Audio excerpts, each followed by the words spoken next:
Welcome to We Think, We Talk, sponsored by Select Care Pharmacy, a pharmacy that is non-retail but that services the smallest of group homes to the largest of skilled nursing facilities, with prompt attention and care and world-class customer service. Welcome back to another episode of We Think, We Talk. I'm here again with our most educated placement manager in the world from Assisted Living Locators. It's Mark Milstad. Thank you for coming back. You've been on the show many times. Well, I love being here. And Mark is excellent he's placed so many people within communities. We've talked about in other shows that people will see clips of. We've talked about everything from the marketing standpoint, what to do, how to call you. I still send you leads. We were just talking about that a second ago. I sent you one this morning because somebody called me and I'm like, hey, call Mark. That's his thing.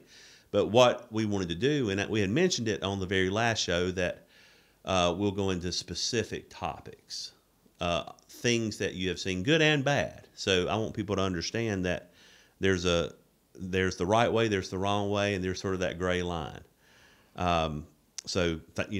Thank you for coming back on these topics. And I didn't tell you beforehand, because I never do, because I want them fresh on your brain to pop up as a memory. But the first topic I wanted to go over, that I know you've heard stories, because you always speak with the families and stay in touch with them the whole time that they're in a community, even after point of sale, we can say. Medication management. Obviously, our program is sponsored by Select Care Pharmacy, and I'm the account executive of Select Care Pharmacy. So I know our customer service model and what we do and how we train communities and staff members to do. But I think this is good information to hear, both positive and negative, regardless of what pharmacy your community uses. What are some of the family feedback that you've received over the last several years that's positive and negative about medication management that could have been improved? Well, the biggest thing I hear is from families where they will tell me, I was overwhelmed with my mom's medications because she would go to the doctor and the doctor would prescribe all this stuff. And she's like, then I would be tasked with putting it in pill boxes, making sure she's taking it correctly, and not knowing what exactly the medications do or how the doctor actually did prescribe it, other than what's on the label. And so a lot of times I hear from families, it's such a relief now that the community is handling the medications. They're talking directly with the doctor or the pharmacy and getting the medications on time. Believe it or not, that is a big issue with seniors with beginning stages of dementia. Because a lot of them still live at home alone. And they try to do their best with taking their medications, but they either double take them on a regular basis or they don't take them at all. I've seen both. One thing I want to add to that before you go on is one thing that I see that happens on the medication management side of things in larger communities. The physicians, there's many physicians that go into communities. So the resident of the community doesn't have to leave, which is a convenience. It's great. And the physician will write an order for a new medication, and they'll go ahead and send it up to the pharmacy. Medication's been given to mom or dad for 2-3 weeks, but somewhere in the community they failed to call the family member and let them know that there's been a medication change, or the POA, whoever's allowed to know this information. That can cause a little bit of a problem, because what a lot of people don't realize is that we as EDs in a community, for example, we don't get the advantage of, we don't see the bill. We just see the orders. The family gets the bill. So a lot of times they'll see that bill and look, and it's like, oh my gosh, when did this medication get added? Because we have some that, are most are covered by insurance, but some self-pay. And that's a big deal. So I think a way to help communities improve that part of their program is as soon as an order has been either discontinued or added to mom, dad, or loved one's medication regime, I think the phone call needs to be made right away to the POA. I think they'd save themselves a lot of headache with that. That doesn't happen all the time. It doesn't. And that's why we're sitting here at this table to help train for it. Because how many phone calls have you got in relation to just that one topic? Oh, there's a lot. Been a good number. Right. It's in basically what they're saying is the facility's not communicating with me. That can be very difficult because as a pharmacy guy, my job is I see an order come through from the community. We fill it and send it to the community to give to the patient. In a day. In a day. Right. I have some communities that I multi-deliver. Right. A couple of times a day. But you know me, and I'm not saying this to be braggadocious about Select Care Pharmacy or anything like that, but we are independently owned. We're not corporate. That says a lot because when somebody calls me, I answer the telephone and resolve the problem at that moment. We deliver every day. We have a whole route. That's when we have, the Charleston pharmacy and the one in Asheville. That way we can cover everywhere within a time frame to make sure you get their medication on time, which leads me to another question. Have you had those phone calls where mom and dad's medication was not available? Like they just can't get their medication? So I've had that more times when the family members are actually going and getting the medication at like a CVS or something like that, and taking it to the community. I see the complaints more on the community side for that because the community, there will be an issue with medication. We'll have a meeting, and then the community will tell me, they're like, we're trying. But the family is not getting the medication in here. It might be 3 or 4 days late. So I hear it on both sides, but when you get down to the brass tacks, it usually ends up being the family member cannot get the medication from a normal pharmacy. Exactly. And one thing that a lot of the family members aren't educated on is in South Carolina, in North, we service South Carolina, North Carolina, and Tennessee, but I'm just going to use South Carolina as an example. South Carolina has a health section for assisted living. It's called the 6184. And if you're an ED or you're a nurse at the community, you have to follow that set of rules and policies. If not, you're technically breaking the law. And if an order is written, the med cart is required to have that medication in it. So let's say a state surveyor comes into that community and a family member, for some reason, it could be because they can't get it. It could be because they were just lazy and didn't go get it. Whatever the reason, it doesn't matter. The family member's not cited or fined. It's the community. So that's a hard thing for a ED, nurse manager, or med techs, doesn't matter, in that community, knowing they didn't have a hand in getting the medication, but they're being tagged for it not being on the card. I got several communities that have run into that problem, and to be honest with you, just the fear of them getting tagged because the family member had made a choice to bring medicines in, and when they were a day late, they literally sent the order over to me at the pharmacy. We filled it. They covered the expense just so they wouldn't get tagged on not having the medication. And that's why many of the communities will tell you when you move a loved one in, we have a fee if you don't use our pharmacy. And it ranges from $50 to $250 a month. Exactly. And the family member is like, why would you charge me for just keeping everything the same? They don't understand that it adds a couple of more steps in the process. If you're waiting on a family member to bring medications in And when they bring them in, they don't bring them in a blister pack. No. It's a bottle No. that a med tech has to then dole out as prescribed. And here's another problem that I run into with that. When they come in and they bring the bottle in, I've run into this probably more times than I can count, unfortunately. And let's say it's a narcotic. It's a pain management pill. And the bottle, they say, I just got it filled. Here you go. There's supposed to be 60 in there, and there's 54. Right. So I have to log it down as 54. So that means there's going to be 2 to 4 days that that client's going to have to go without their medication. But there's no one I can call saying there's pills missing because it was brought in by a family member. And once the pill bottle is handed over to you from a retail pharmacy, you can't go back through the drive-thru and say, hey, I'm missing 6 pills. Mm-mm. It doesn't work that way.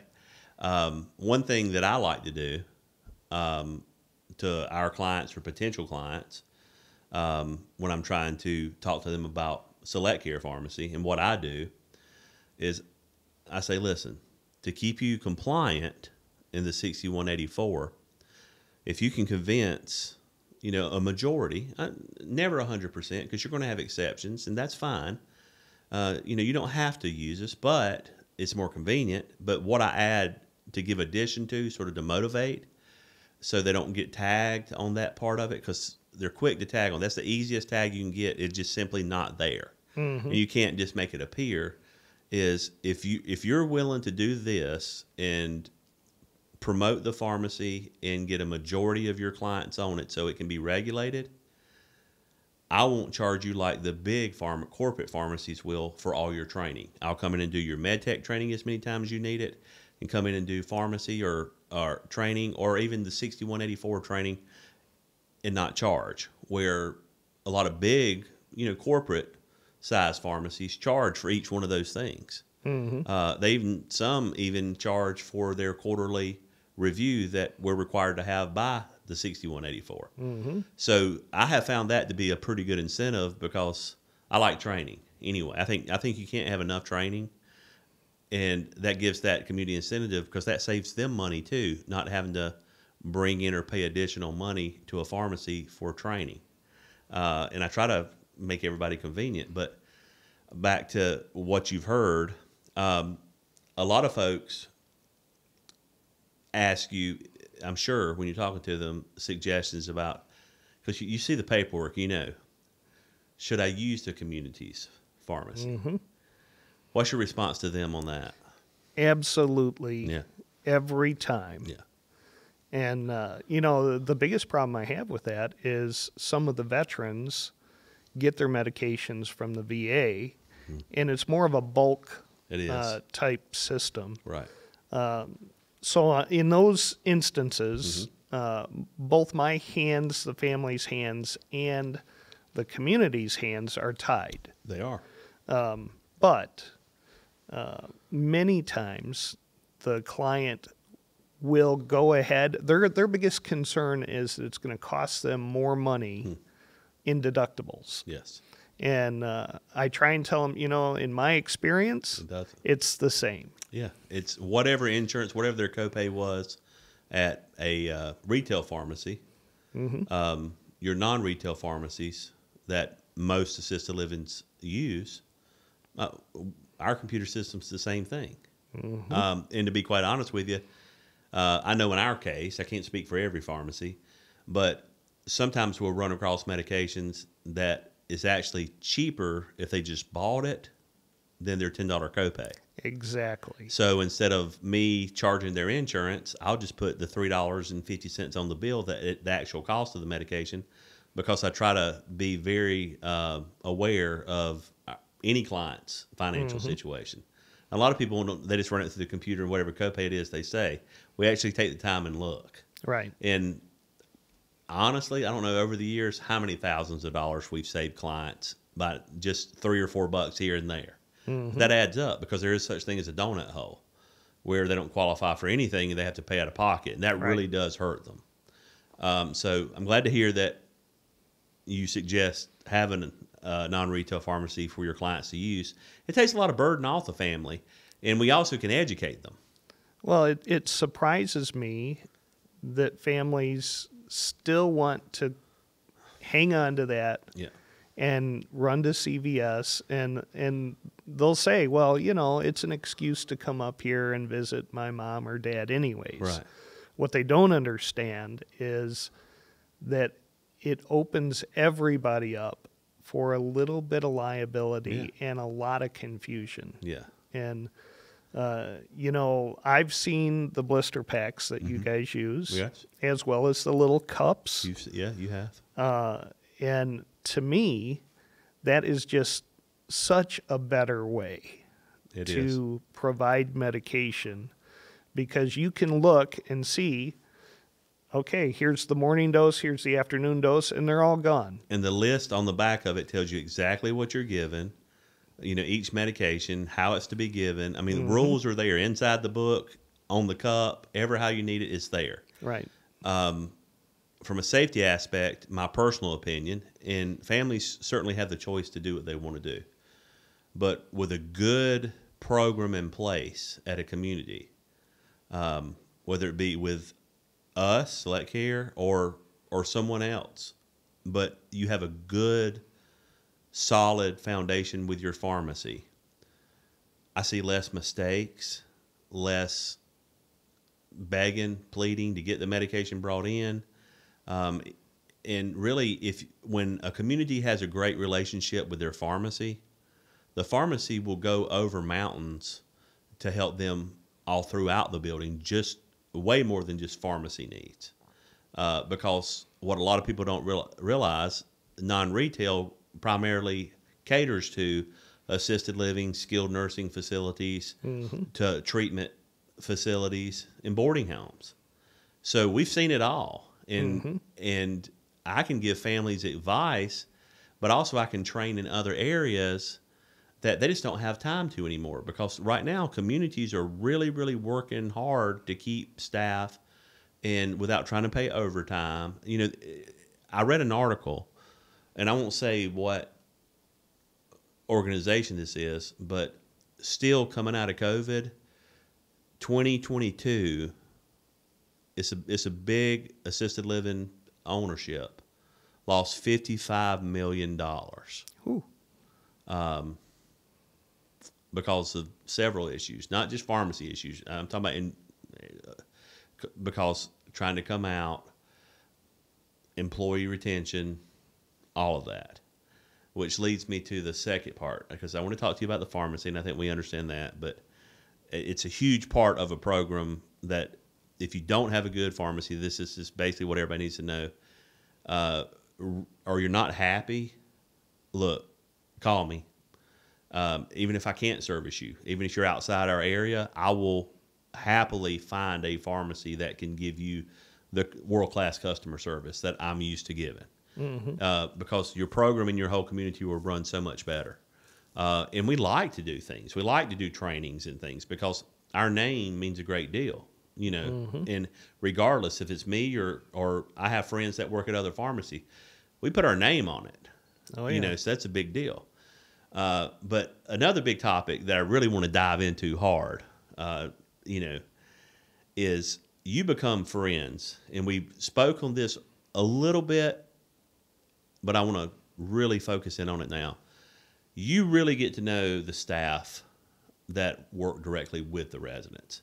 And when I say that, it's no disrespect to the front staff. We know the ED, business office manager, receptionist, we know these guys, and they work hard. A lot of them work very, very hard. But that's a small blimp. If you want to find out real information, you talk to the staff that works in the back. Right. So obviously that puts a lot on you and your mindset because, as we discussed before, you have communities that you will not place people in. Right. Because you know that it's not somewhere you'd place your own loved one. That's your rule of thumb. Mm-hmm. What are some examples of things that you have seen, without naming, because I know you don't use these communities, as a layperson walking through from care staff that threw you right off, that you just went, no, this is unprofessional or not right? What are some things just in general? Well, the biggest thing for me is if I find out there's only one person in a building at night, which you're not supposed to do that anyways. But with people calling out and, communities, everybody thinks that these communities are making a ton of profit. Yeah.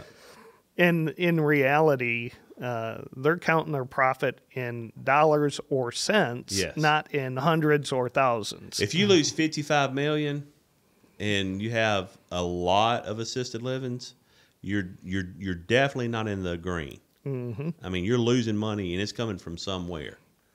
But go on, because I'm sure it's so the backside. The biggest thing for me is when I listen to I'm just going to say a marketing person. Yes. And I'll ask the question, and I'll say, do you have a med tech on every shift, or how many nurses do you have here on staff? Mm-hmm. And that number tends to get stretched a bit because if the ED is a nurse, then they list them as a nurse on staff. Mm-hmm. A lot of times, if they have visiting nurses come in, they'll tell you, well, yeah, we have one on every shift because they can call one. They can call one. To me, that's not a nurse on staff. And the same with med techs. Right. There needs to be a med tech on every shift. Every shift. And I've had communities where they've told that to a client and myself. Mm-hmm. And when the client moves in, all of a sudden you find out that the med techs are filling pill cups and putting them on the med cart for the CNAs to give at night. And the 6184 explicitly says that is not to happen. Right. I mean, that's against the law because you and I see a lot of clients that are in traditional assisted living. They haven't necessarily made it to memory care yet, but they're becoming forgetful. Mm-hmm. And all of a sudden you have pre-poured or pre-pulled 6, 10, 12 different people's medicines, and you could even wrote an initial on it, a name. It doesn't matter. If you take your eyes off that cart, right, somebody's going to grab it, think it's their pills, and take it, and they just took somebody else's entire medication. Chaos then ensues. Well, the way that I found that out at this particular community is I went in, and it was probably 8 o'clock at night, and I walked past the med cart, and there was like 16 cups of medication on it. That's rough. And that's a problem. And so the next day I went in there and asked the ED, what is up with the medication? And she said, oh, well, our med tech called out. Well, come to find out, they didn't even have a med tech scheduled on the shift. Wow. And so that is a big problem. And that's a community that I can't recommend. No. Because it's too much of a risk. The liability is everywhere on that one. Yeah. Because somebody, a resident could grab it and take it. It's difficult for a countdown sheet because a med tech legally has to sign down that countdown sheet. So if you're putting in another name other than someone that's been trained to do it, that's a problem. The fact that the ED would be okay with that and they hold a license, that would put them basically neglectful. I mean, or putting others in danger. Because the number one rule that I think we've talked about privately a lot is we just asked ourselves this question: are they a danger to themselves or are they a danger to others? But you have to also ask that same question about the community. Mm-hmm. Are they a danger to themselves or others? Doing that puts them at both, danger to themselves and others. Well, if I can walk past a med tech cart and see 16 little pill cups there, somebody with dementia can walk past that same med cart and say, oh, I forgot to take my medication today. This must be it. And there you go. Yeah. And there was nobody standing there. There was nobody in sight. And people die. Yeah. Because of that. There was an article I read not too long ago, and this happened years ago, but it was in North Carolina. And 2 or 3, I believe it was 3 people, but I know 2 for sure, because of the article, they had pre-pulled, which is illegal there as well. It's illegal, I think, in the entire United States. I don't think there's a place you can do that. And a group of 2 or 3 people that was just wandering around ended up taking a bunch of medications that were sitting on the card. Well, I know that 2 were critical, going to the hospital. I believe the 3rd was okay. I just got lucky with the cup. And I believe there was a death because of it. So a lawsuit came right away. You can't do it. So you have to see professionalism. Then you have to ask yourself this question. Those that are doing that, have they not been trained properly? Did the ED say it was just okay and do it? Did the ED go home and let them do it? Mm-hmm. You know, because being an ED is a very tough job. Oh, yeah. As you know. And when I was ED for a long time, I had call-outs, but I would not leave that med cart until I had a replacement or myself. You know? That's why one thing that I do, not getting back to the pharmacy side, but I offer this training, and it's not required for me to do, but I just automatically do it. Matter of fact, I taped a session here for it that, of course, Daniel, you know, that runs the sound for us. I literally did this whole thing that I tell communities, since I don't charge you for your med tech training, I like to do it. And I'll do it as much as you need to, because I realize how difficult right now your hiring situation is. Bring folks in that you never intended to be med techs, that maybe were just going to be CNAs, care staff. Make them take the class too. If it's not charging nothing and it gives them a boost in a certificate, it's actually a positive thing. But you run into a situation where a call out happens or whatever, you still have somebody in there that's certified and somewhat familiar with the system, but knows the residents. So they get their medication. And some just will not do it. Some will say, no, these are going to be our med techs. I'm like, why not bring everybody that in the floor? I'll do 2 or 3 sessions. You know, they're 6-hour sessions apiece. That way you've covered yourself. Right.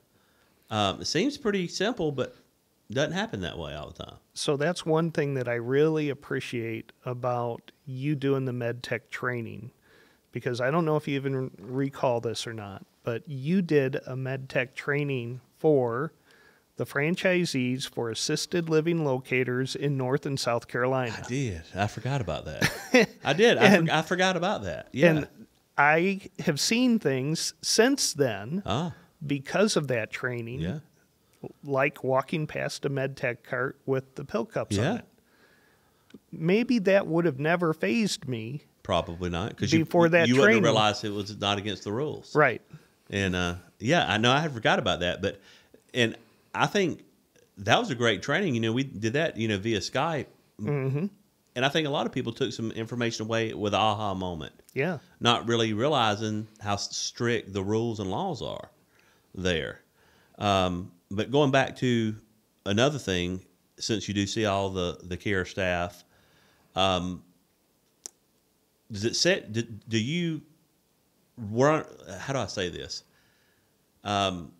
Let's say you're touring a building for the first time because you may have a potential client that is in the area that they need to be, but you say, I've never really had contact with this building. We should be honest with you. Me saying that sounds crazy because I think you probably have contact with every building. But let's just say that, for example. Have you ever been put off by the attitude of a caregiver or CNA just by wanting to talk or say hello? Oh, yeah. You know, and not to focus on the negative. Well, I mean, you know, this helps people learn, you know. But I love when I go into a community and I see a caregiver, we'll just say, not even a CNA, just a caregiver. Yeah. Hugging a client and telling them it's okay. Yeah.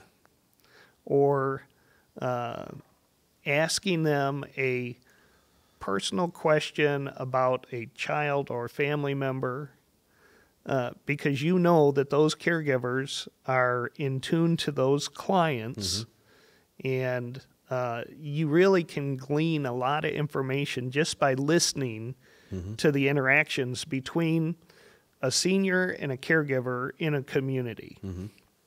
And then that usually carries on to the way that they talk to visitors and people walking through the doors. On the contrary, now the negative side, if I go into a community and a caregiver just walks by, or they're sitting somewhere on their phone and they don't acknowledge you, I hate that. That, for me, that's one of the worst. If you're looking on your phone and you got residents wandering around and one starts to get a little balances off, you could have caught them from falling, but you weren't paying attention. I've come up with the rule that I use because I go into a lot of communities that I've never been in before. I mean, it's 880. So I've obviously am working down that list, right? But years ago, I had a training session. I'll never forget. I was director of nursing. So I was in my 20s when I had this. But I used what they call the 60-40 rule. And I know automatically if this community, because I trained this to our clients from the pharmacy. I put this in there just as I will a med tech training. I make it a part of the training. But the 60-40 rule, it's real simple. I work in a community, building, bank, I don't care. Name the business. If you're dealing with people, it applies. Within 60 feet of seeing you, roughly, and, take a measuring tape. Do 60 feet. It's not that far. But it's still good distance, but not that crazy far. I'm going to make eye contact with you and acknowledge you. If you turn off, go in a different direction, okay, the 60 feet rule applied. Now, if you keep coming toward each other, I've already acknowledged you at 60. At 40, I speak. I would say, hello, sir, how are you? And especially if I don't know you. Is there anything that I can help you with?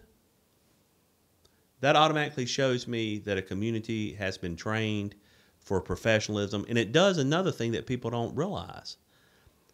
We're nice about the 60-40 rule because I've had somebody, and I tell you who trained me on this too. I was at a convention, and it was for medical, but it was the Marriott corporate, the hotel company, that trained me on that rule because they expect all of their employees to follow the 60-40. Expect it every single time. But where I applied it to assisted living or healthcare facilities, why it's so very important, besides the obvious of making a good impression with this new person coming towards you, showing you that you're friendly, you're knowledgeable, you've acknowledged them, and they get within 40 feet, you speak to them because they may have a simple question. It happened to me at a hotel, Marriott. They did a 60-40. This was after the training too, so I knew he had the training, this one person. And honestly, I know this is funny, but it's truth. I had drove so long, when he got 40 feet, how are you, sir? Is there anything I can help you with? You know what I told him? Where's the bathroom? I was dying. And he literally walked me to it. Okay, but it's a funny story, but I realized how actually that could, for me trying to find it in this lobby, and I don't remember what town it is, but this was a crazy made up. I'd have never found it myself. Would have had an accident that day. But that's how helpful they were. But here's the second reason I apply this principle for an assisted living or skilled nursing facility that's so important that they have. A lot of times people they see coming toward them, they're already laughing because it may be a family member that they already know and love. But a lot of times it's a brand new face. And for safety reasons, even though it's showing your kindness, you want to get up and find out who that person is and what they're there for. Right. So you're actually doing that as A, we're customer service oriented, but B, you're protecting the residents by getting to them quickly and finding out what they're there for. And the reason I knew this worked one time, not to break off the story, but there was a person that sold diabetic stockings and shoes. And they would come into communities, bypass the front, the staff would not use a 60/40 rule, and they were going resident to resident, and because it apparently it's billable through Medicare, and having them sign, and boxes of hose and shoes would be coming in. This person was making a killing. And it may not be your practice at the community. It shouldn't be your practice to have that type of solicitation happening. It should be the client requesting that to happen. So those that, and here's a free tip for, I mean, everybody can use this. It's a free tip. Use the 60/40 rule. Right. For customers, excellent customer service and protection, because your job is to protect the residents. You're better than the 60/40. I saw you, me and you've walked in a lot of buildings together, and you'll see somebody down the hall, hey, but you announce that you're here, so because you don't want any confusion. But if you don't do it, I promise you that you're going to have somebody, an unwanted guest. You may have certain clients, and talk about it this. Say out of 10 placements that you do, how many times has a family member told you out of probably 10? I mean, you've done hundreds, but let's say 10. So-and-so's not allowed to visit mom or dad. Oh, boy. That happens all the time, right? Oh, yeah. And it goes into the chart. And there could be very good reasons for that. But if you're not following that 60/40, you'll never know they had a visitor. I've actually had clients move out of communities because the wrong visitor was allowed to come in. Right. And create havoc with the family. And, those are a little more difficult because there's already been a failure. Yeah. And so they're looking at everybody else that you recommend with a skeptical eye. Absolutely. And if you discredit yourself, and it could be something, you can be given excellent care. But if you discredit yourself by 2 or 3 things that I can think of right off the head. One, your staff, you haven't communicated well enough to your staff who is not allowed to visit. Because communication seems to be our biggest issue that we have to train on. People up front may know it, but the door's closed up there. Their office is shut by 5 o'clock. Right. They didn't convey all that to the staff that works 24 hours in the back. Another thing that I know is just, really bad. You could give really good care, but your staff's rude. And that training is more like, listen, I know you have problems at home. We all do. But you can't put it through the store. I've had people move out. The person gave great care, but they were harsh with their words. And it almost was to the point where I would look at it as verbally abusive. They were doing everything that was supposed to be done, and this person tried to tell me it was their nature. No, even the worst person can create a smile. Right. And watch how they talk. The third thing is just very simple. I'm getting off the kind of the different subject, but wanted to go with it. Is they come in to eat with mom and dad, and the meal's trash. That'll move them out in a heartbeat. Care was great. Food was horrible. But food, as well as I do, food is a major, major part of assisted living. It's 3 opportunities in a day to give satisfaction to a resident. You got 3 opportunities to get it right. And sometimes you may fall short because they don't like it. But you still have 2 more opportunities to make it great. And the communities that you've been in, I bet you've been in some gorgeous communities that you thought you were getting a 5-star meal and it surprised you. Oh, yeah. It shocks me when I hear the budget per resident for food.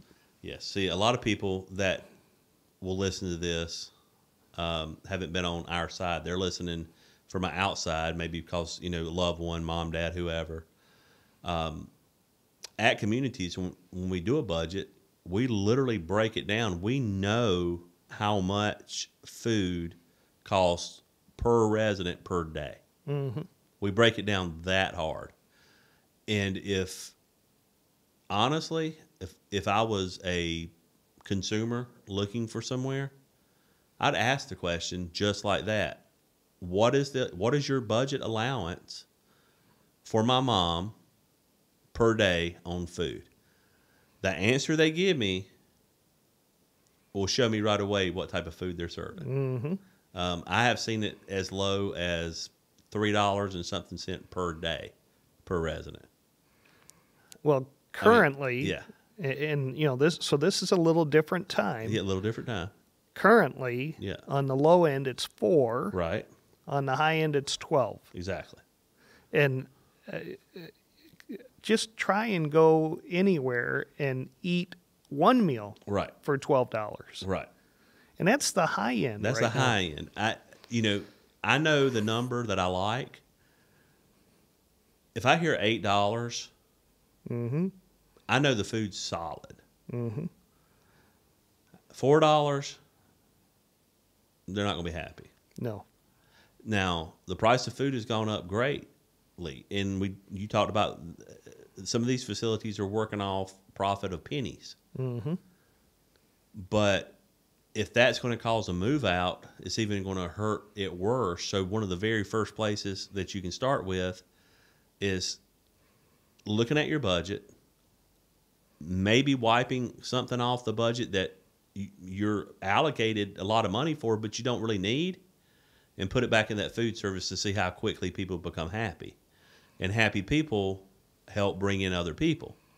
Because on a tour, this is what I suggest, because you taught me this. As a layperson on a tour, like doing a ghost tour, I won't ask the staff how good the food is. They work there. They're going to tell me it's fine. Right. I'll go to a resident. How's the food? And they're honest as the day is long. Yep. But the very best communities that I've seen, I'm not talking about beautiful or even super expensive. They were just smart enough to create a board of residents to meet once a month to go over menus, talk about food, or any other changes in the community that they see. That goes a long way, getting your clients involved in their care. So there's 2 communities that I can think of right now off the top of my head that's part of their questionnaire when a senior moves in. What foods do they like, and how do they like them prepared? And those are huge questions. Because I always did that. I had the most, it was thick. I mean, people would actually call me and go, really? Yes, I really, really, really want it filled out because we do use it. Some communities have it, and I know they don't use it. They just goes in a file, and nobody really knows. But what I always love to do to keep in communication with clients, all the clients you had sent me through the years, I always did this with them. They filled it out, but all of a sudden now I notice cognitively, mom, dad, loved one has had a change. And since they've had that change, they forgot that they hated cake. Now they want cake. Yeah. But they may be a diabetic. So I'll pick up the telephone and I'll call the POA and let them know that, hey, with dementia, things change. Now he loves cake. You had put an X that he doesn't like it on the sheet. Are we okay with this? And in 99.9% of the time, they're like, absolutely. If he wants cake, the reason I put it there, he's always hated it. Don't you wish you could see the facial expression on the other end when you tell them that? I've had, what's funny is I've never been interviewed about my days. That's the funny, because I always do the interviewing, right? But I can tell you some stories that would gut laugh. You can't help but gut laugh because the family member thought they knew their loved one so well that they filled out these sheets, wrote specific notes to the side. I'm talking about just hard. I'm thinking of one client right now that I think you know who this client is. I'll tell you off air because I know you know who it is because I think you met this person several times. I get their family member. The family member wanted pretty much everything on the list they marked that mom or dad didn't like. And this person thought I was crazy when I called and said, listen, they want their eggs over easy. They don't want it scrambled normal. Started asking, and it said, I think one of the things were pork, ham, pork chops, bacon.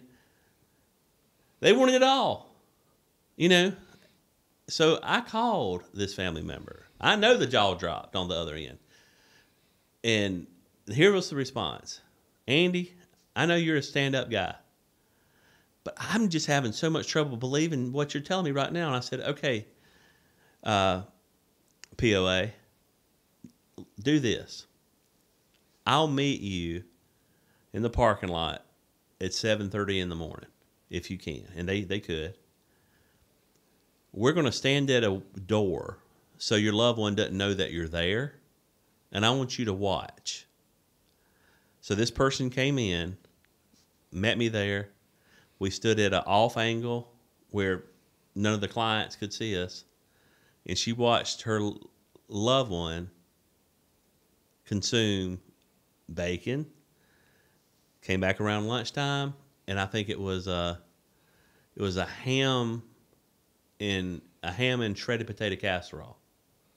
Mm-hmm. Loved it. Got a second helping.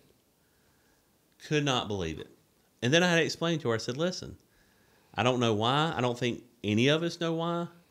We're still exploring dementia. I mean, we're so little we know about it, really. Mm-hmm. I said, they will forget. Or they'll see somebody at their table, because most communities that you place clients in have restaurant-style seating.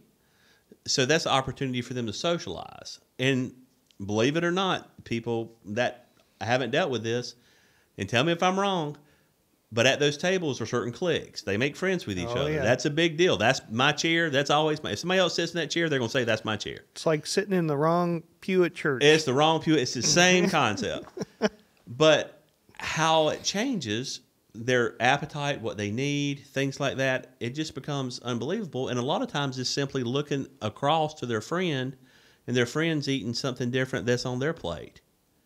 And since they no longer don't know that they don't like that, as long as they're not allergic, you know, because we have all that documented in the kitchen, would never want to go that route, you know. Mm-hmm. But as long as they're not allergic and they want that, we start having to get into this thing called residence rights, you know. And if it's not going to harm them, I still call the family member to let them know. But that's what they're choosing that they want. At 98 years old, if you have high cholesterol and you want to eat a piece of bacon, it's not going to get bad. It's you know, I made a joke, and if I started drinking today, because I don't drink, and not because I don't like to, I think I just cheat. I just can't afford it. But at my age now, I could become a heavy drinker and still probably die a normal life. You know what I'm saying? Because but until telling a 98-year-old they can't have anything, that hurts my heart when I see a family member that stays consistent. No, they cannot have it. Yeah. Because I see them wanting it. And then all of a sudden I feel like I'm denying them their rights. Or they're sitting at a table where everybody else has it. Right. And they want it. Right. And they're 98 years old. But I've had a family member tell me move them from a different table. Well, then I'm moving them from their friends. Mm-hmm. So that becomes a real struggle of how to do that. A lot of times I'll keep working them and offer them to come in and see, and, you know, they won't or whatever. I mean, sometimes it's taking a long time.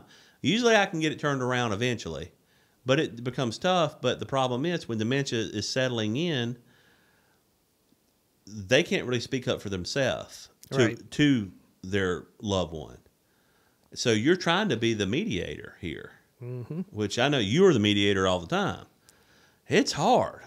It's very, very tough. Well, many families want to wait until they just can't handle it at home anymore. Yes.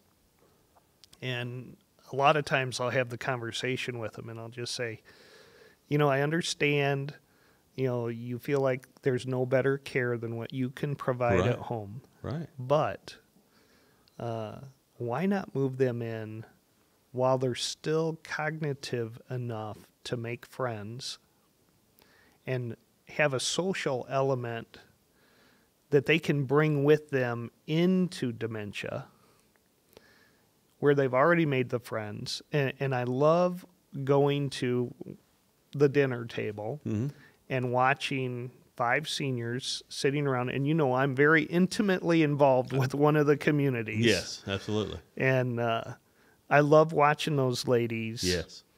care for each other. It's awesome. You know, and when I see a lady pick up her napkin and wipe the crumbs off another lady's face, to me, that's success. Well, and you realize there's still humanity in the world. Right. You know, because the old saying, you know, you become who you hang out with. You're a product of your environment. I believe all of us have that are in this business or each other's close to each other's age. I think if we have humility within ourselves, we're willing to help each other because we know if the shoe was on the other foot, we would do the same. Because for every person in assisted living or skilled nursing, and you say you have 2 friends, one has a weakness that the other one has a strength in, vice versa. And they use that to make themselves one whole person again. Like I had the cutest thing happen. I had a woman sit across from one of my men in the community that I had. Well, the man could not hear as well as the lady that sat across from him were, but they were buddies, and both of them were high-strung people too. So I had this, but a caregiver or a family member of someone else would come by and say, "Well, good morning, Mr. So-and-so." Well, Mr. So-and-so just didn't hear them. The person across from the table would yell, "She said good morning to you." And then this person would go, "Hey," you know, could talk fine. It was just hard of hearing because there's not a sign on this person's back that says, "Hey, I'm hard of hearing." So you have to get to know them. But she would take up for him, so his weakness was her strength, and she was not a good person to want to confront anything that possibly could be feel like there'd be retaliation if something wasn't right. So say if her food came out cold, she would just not be the person to complain and would just eat it, where she would tell him that it was cold. And then he would look for somebody to come by and go, "Hey, her food is cold. Bring her another plate." And they would. So they really worked as a pair and had never met each other in life until they moved into this community. And they were best friends in this community because they literally helped each other. Yeah. But the third and final thing I want to ask you about, and this is the best question I try to ask everybody because it's pretty interesting. The appearance of the staff. And I'm talking about clothes. Does that tell you anything? It tells me a whole lot. Doesn't it, though? And, you know, one of the nicest buildings in our area, I've told them I can't bring people there because the care level is not where it needs to be. Right. And when it gets there, then we'll start bringing people back. Sure. But even to their front office staff, when I walk into a community for a tour and I'm greeted at the door with somebody in stretchy pants. Yes. Crop top. Yeah, it's a no-go for me. It is so unprofessional. I go into a lot of communities, and I think it's a consensus that we all agree on. I can tell, usually by the front office, what the staff that's dealing with direct care, how they're going to look. Here's some things that I point out and I try to teach. A, don't think a dryer is an iron. Okay?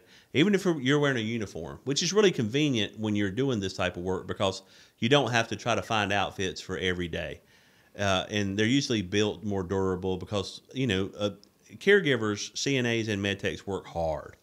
I give them all the credit in the world because they're the lifeline of the communities. They really do a good job when they're really good. But I've walked into communities, and I'm sure the people were good. I didn't doubt the care necessarily because I didn't see it so much. But literally, they were wrinkled, half a shirt tucked in, half a shirt tucked out. Some have name badges on, some didn't have name badges on. Some had it hidden like on their belt and flipped around, so you can't see it. And I don't want to have to look down and try to do that. That's awkward. That's why we make them here, so we can just see your name. Mm-hmm. But if I see that, it looks to me or appears that you're the one that's going to be doing my mom's clothes. And if you're not willing to take care of yourself, your own clothes, and make yourself look professional, that's probably going to carry over to my loved one.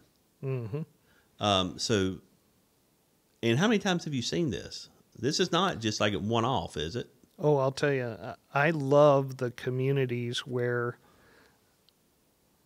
all of the care staff is in scrubs, Mm-hmm. and the different colors scrubs dictate what their position is. Yes. So the med techs have a little different color Right. scrub Right. than the caregivers, the CNAs or the caregivers. Right. And, there are several communities, and I really like it Yeah.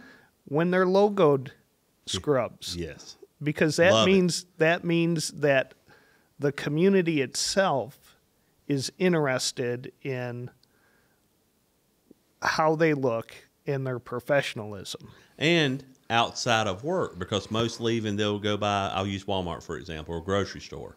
Mm-hmm. And they have that outfit on. It's pressed, neat, clean. Mm-hmm.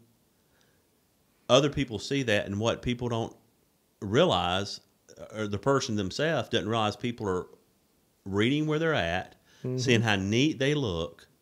And when that need pops up, it's going to be stuck in their head. This person was neat looking, nice, outside the work. If you have something with my logo on it, even though you're on your own time now, how you act is still a big deal. Oh, yeah. If I see it that you've done this and put your pants on, or you got stains all over your shirt, or let's just say that you're wearing, let's say, a lot of communities will have like Blue Jean Friday. But you got holes all the way up to your pockets, wearing flip-flops. It's real difficult for me to be confident that you're professional enough to care for my family. So I actually have done a class. This is true. I literally went into an activities room with a community, and you would be surprised on how many people did not know how to iron. And I actually did a class on teaching them how to starch and iron their clothes for that community, because I felt like I had to. And the ED completely agreed. And the consensus was, after talking to this group of 20 people and just showing them with an ironing board and Niagara spray starch, probably more than half were never taught. Mm-hmm. So it lets me know what you don't know, you don't know. Right. It's like some people can't cook because they never were taught or have tried. Within 3 weeks of that training, I went back, and they were starch pressed, and it made such a huge difference. My confidence level went way up for 2 reasons. One, they look great. Secondly, they actually took what I said seriously enough to do it. And they act different when they do that. They feel better. Yeah. They're crisp, clean, and professional. Mm-hmm. And it's just such an important part. So our ED friends that listen to us weekly, people looking for a community, look at these things we just discussed. Ask these questions, because you see it every day. I see it every day. And it literally can cost you a move-in just by somebody being wrinkled or inappropriately dressed of some way. Won't go into specifics about that, but it causes people to doubt real quick. And that could be the nicest person in the world, but somebody hadn't put their foot down and said, this is our dress code, or they hadn't enforced it. And you don't want to lose business because of that. So that happened actually with me when I started this business here in Greenville. Yes. I ordered a bunch of logo polo shirts. Mm-hmm. I thought that's a pretty dress casual look, Sure. and after being here for 4 or 5 months, I met my competitor, and he was in a jacket. And I thought, wow, he looks much more professional. He stands out amongst the rest of the people in this meeting. And from that, I think I know who you're talking about. Yeah. From that moment on, I realized I really need to wear a jacket. Yeah. Especially on the first meeting and especially on tours with Right. families. Right. First impression is a huge thing. But, you know, and I try to remember too, because I travel a lot and go to different communities. I know what communities I don't have to put a jacket on. I know which ones I do. But I try to accommodate the facility. Right. And their needs, because I want to be an extension of them and follow their rules because I'm in their house. You know, but yeah, I totally get it, because, you know, somebody knows how to, the smallest of details can make everything different. 1,000 no's and only takes one yes, and it could have been you added a jacket. I mean, that was a cheap way to change things. Right. Communities can do this by a 60-40 rule we discussed, staff, direct care staff, medication program. Get a good one. You get great training on all these things. Like I said, I'll teach you how to iron. Has nothing to do with pharmacy, but I know it helps your community. So our time is now up. We always run through it so quick. But what would be your, I would say, what would be your number one question to give to clients, family members, or a potential client to ask a community that would be very important for them to know right off? That's probably not an asked question or missed. Anything in particular you can think of? I would say you can start with the ratio of caregiver to client. Perfect, yeah. And then how do those caregivers interact with the clients? Yes. Do they get to know them personally?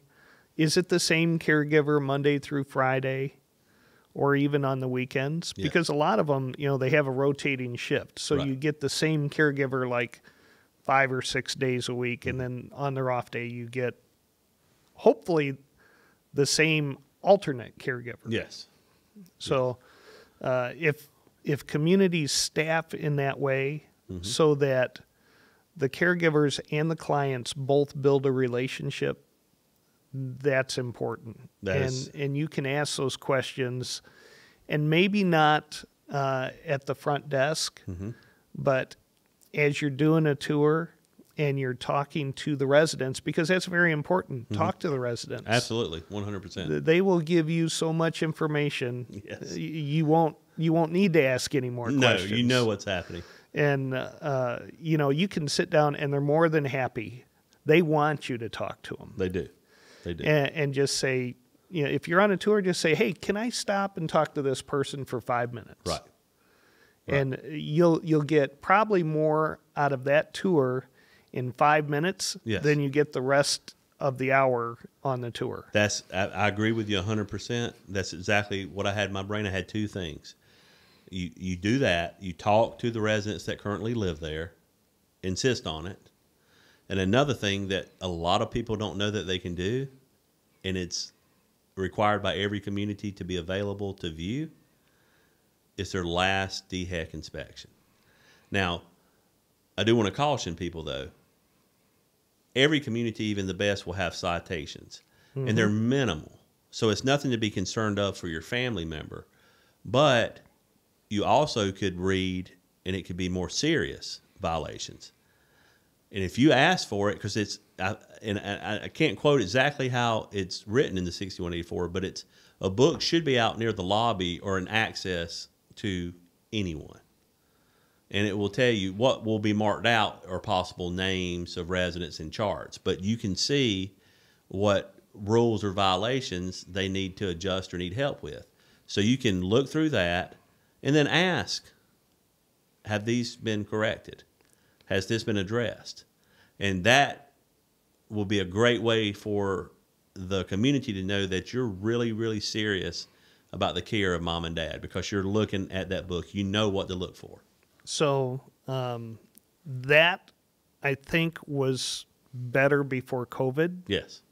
And I'm not trying to throw anybody under the bus No, here. not at all. That's why I said don't be.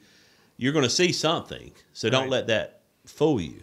But I know of 2 communities right now that have not had a state survey in over 2 years. Yes, And they've changed hands. yes, And yes. for me, that's a failure.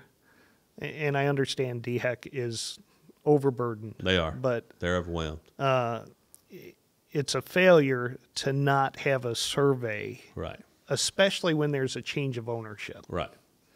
I And agree. I think that used to be law. I'm not sure, but The way I know it, and I can't spit.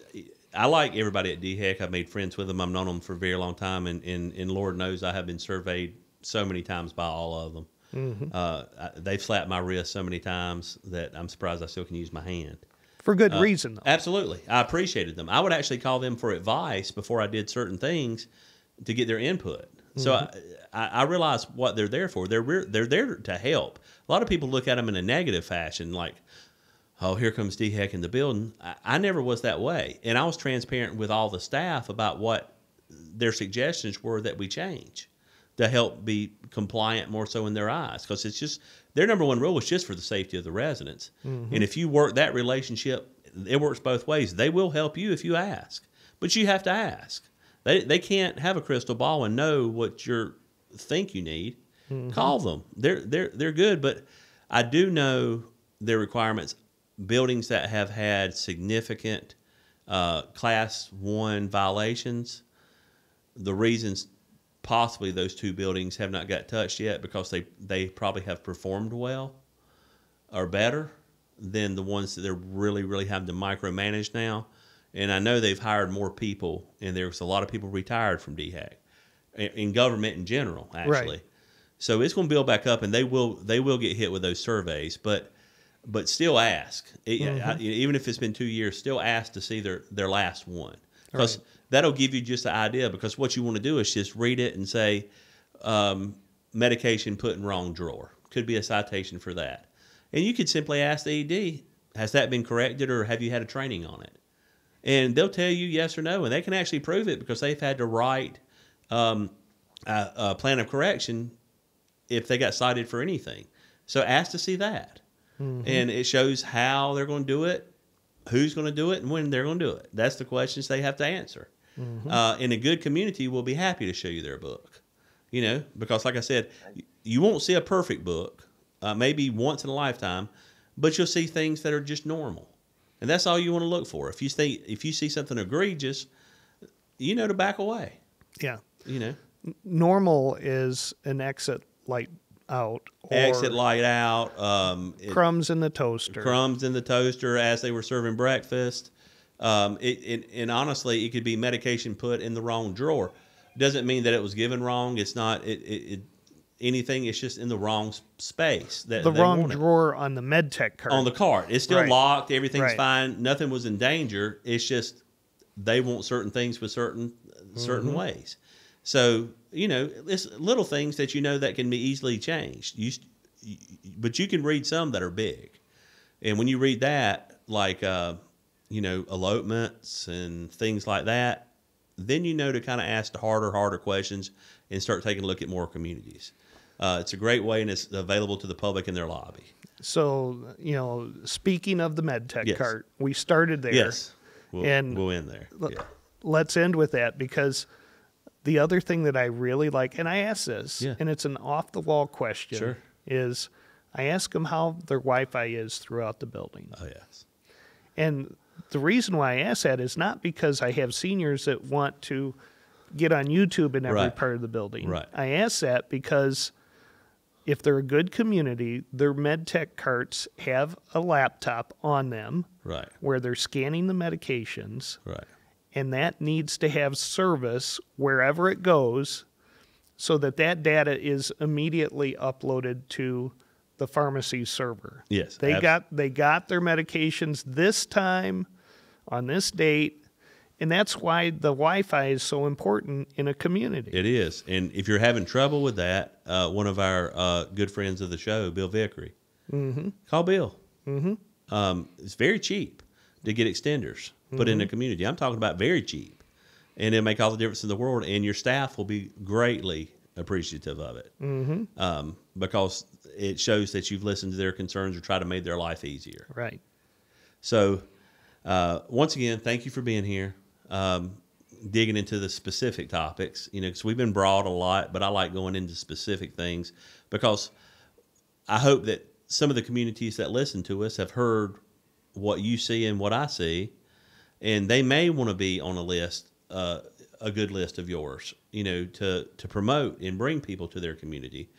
And they may know that these changes need to be made in their building, and it can be a training session, teaching. Like I said about the ironing, it was not that they just didn't want it ironed; they just didn't know how. Don't assume that people are just doing things on purpose or whatever. Train about it, everything that you can do to help them improve themselves and improve the look of your community. So hopefully now you guys know what questions to ask. Because those are pretty deep questions within the first 5 minutes that you can find out a lot, not waste a whole lot of time. It's funny because you and I were going to talk about assisted living in one show. Yes.